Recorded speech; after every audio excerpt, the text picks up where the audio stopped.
All right, family. We live once again with the general. You know what time it is. It's fire. It's about that fire. You see what I'm saying? We got a powerful presentation today. We're gonna be dealing with ancient Iran ruled by was ruled by Kushite Africans, blood of Nimrod. Ancient Iran was ruled by Kushite Africans, blood of Nimrod. We're gonna talk about this because the ones you see there today ain't the originals, they the digitals. And we want to explain this to our people. So those of us out here unaware of these facts want to root. They want to root for the pale Aryans. You know, Iranian is Aryans, like Aryan Nation and Hitler, the Aryans. You see, yeah, that's their bloodline. Yeah, but we're gonna talk about it. Make sure you get over there to Patreon, click that link at the top of the chat. We got some over 600 exclusive live streams over there for your family. So let's dive in because I got some visuals for us today. Let me see if I can get the map in here real quick. There you go. There it is. Okay, well, I start with that one right there.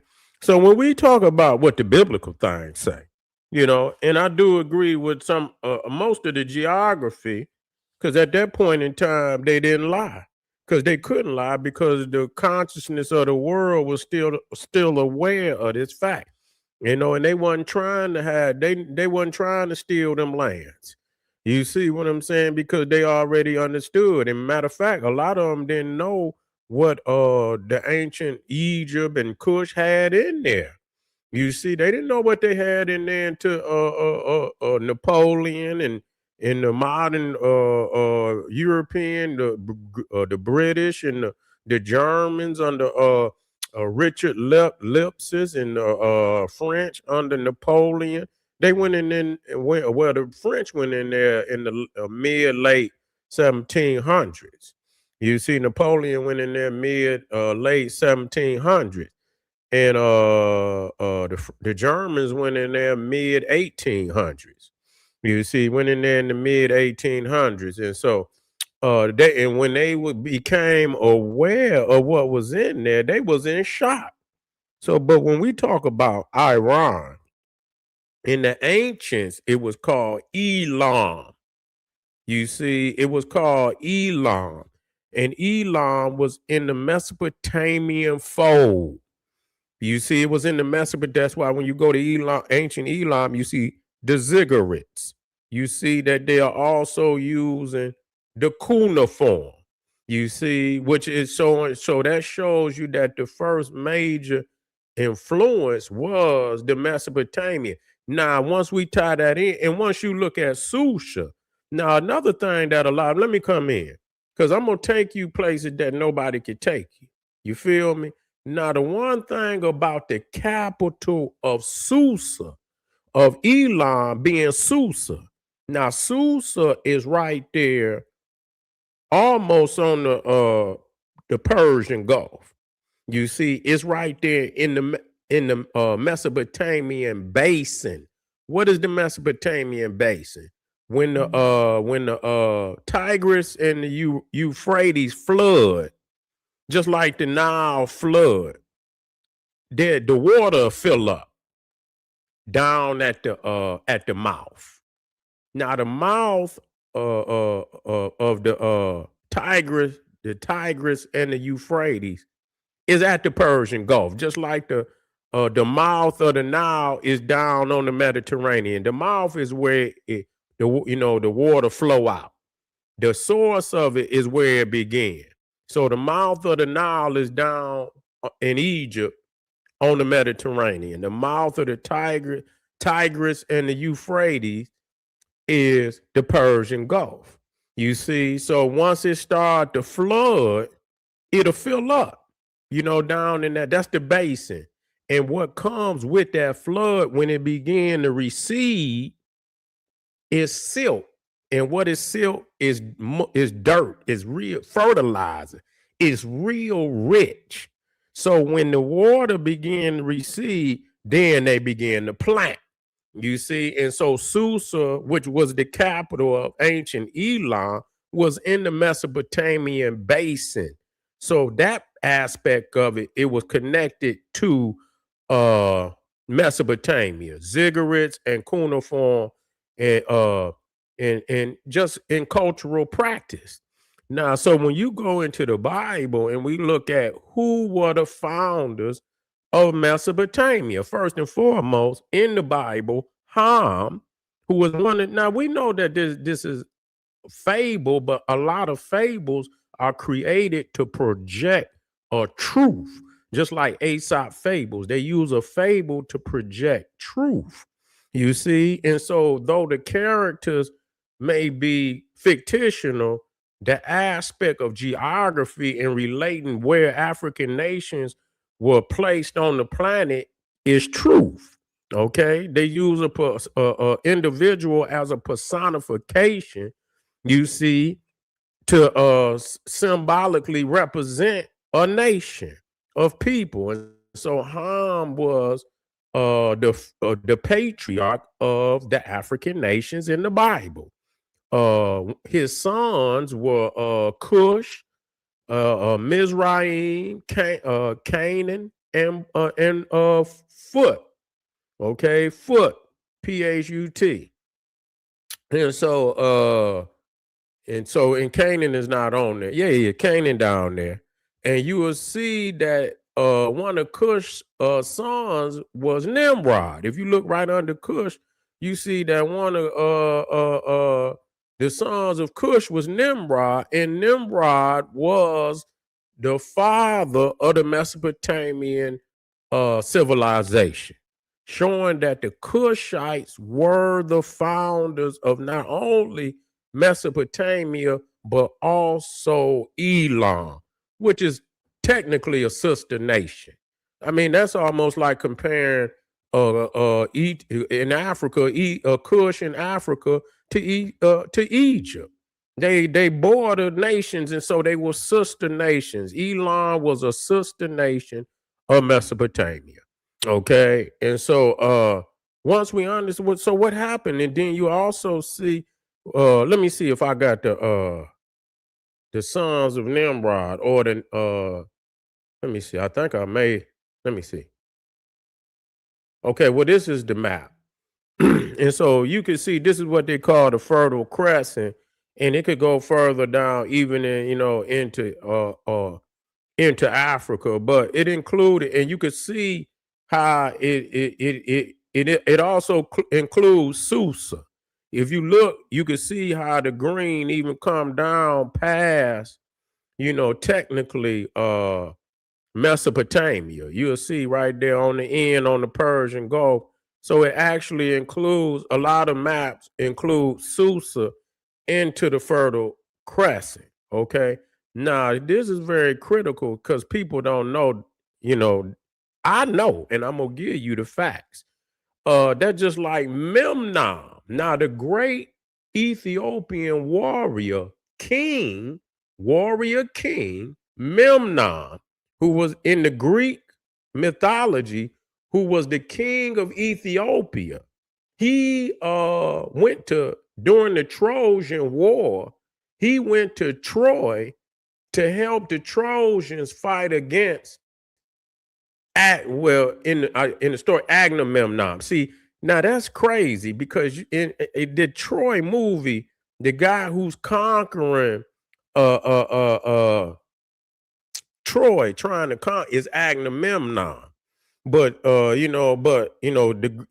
Just say the Greeks were trying to conquer Troy, but Memnon, the African king of Ethiopia, who was one of the greatest warriors on the planet, and they say he was equal to Achilles.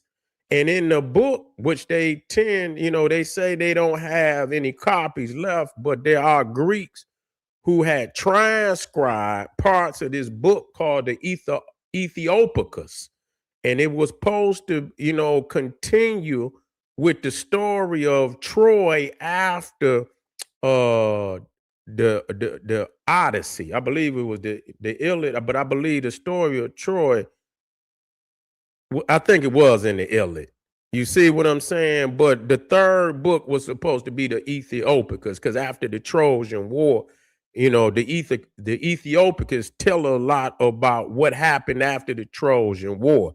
But the king of Ethiopia, Memnon, and they got pictures of Memnon, carvings of Memnon from Greece that show him as an African. Now, Susa, which is the capital of Elam, was said to be the city of Memnon, the king of Ethiopia. They said that Memnon built Susa. Now, that's very interesting, and they show him as an African.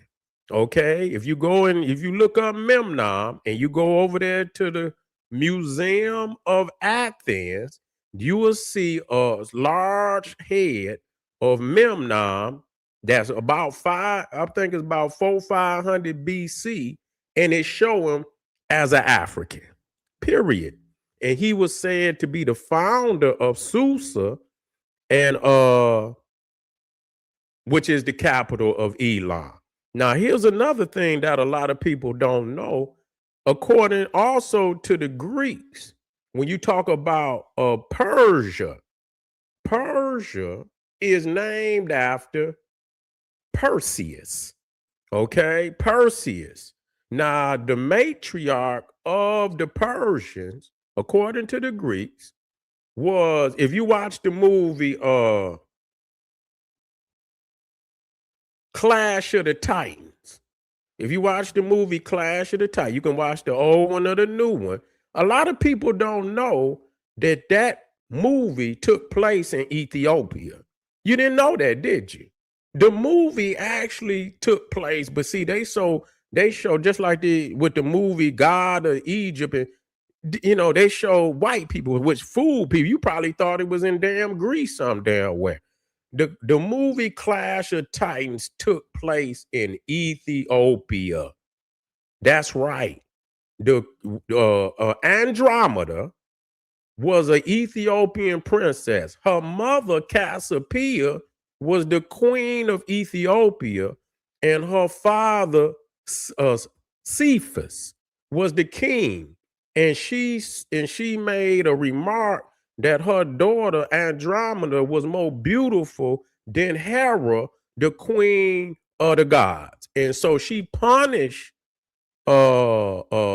Cassiopeia for saying that by making her sacrifice Andromeda to the monster that they call the Kraken. You understand what I'm saying? So Perseus he went to see the three fates, and they told him that the only way that he could kill the Kraken was getting the head of Medusa. So he took some soldiers and they went to that island, and he cuts off the head of Medusa, and he flies back on the flying horse that they call Pegasus. And when the Kraken was about to eat Andromeda, he pulls the head of Medusa out the bag, put it in front of the Kraken, and he turned into stone. That took place in Ethiopia. Go read the story. That was the king, the queen, and the princess of Ethiopia. That's a shame that our people don't know the half of this shit. But they had a son. Now, Percy, I think his name was Perseus. It's almost like Perseus, but he became the father of the Persians. You see what I'm saying? So now a lot of people, some of the Greeks is black, so it don't make no difference. They show them on the vases to be black. So but Andromeda was the matriarch of the Persians. Is Andromeda, the Ethiopian princess. She is the matriarch, and Perseus is the patriarch of the Persian race. This is where you get Persia from. Don't know that. You see what I'm saying? So, when you look over there, them is the digitals. Them ain't the originals. Now, if anybody, I didn't drop you 2 gems. And then go look it up. Go look up Memnon, Museum Athens, and you will see his face. And you can look it up. Just say Memnon, founder of Susa. Now they're gonna try to tell you, well, that probably was mythology. So goddamn what? It was said. It ain't no way they're gonna but it's an ancient mythology. And even if it was, the fact that they would say it would, makes me believe that they understood that the Elamites had to look like Memnon for them to even say some shit like that. So, don't let them slick talk you with that mythology shit. You see, a lot of mythologies and allegories hold a truth. That's the jewel. That's what you want. And so you ain't got to take the whole damn story, but there's some truth in there. That's the gem, and that's what you want. All right, family. I appreciate y'all, man. And we still in the house. We got some more. We got some more, family. We got one more on the menu, but you know what I'm saying? I think we got two more before we check out because we teaching. What else you got to do? You know what I'm saying? You ain't got nothing to do. Get over there to Patreon, support the general, click that link, and I'll see you in a minute. Black Power.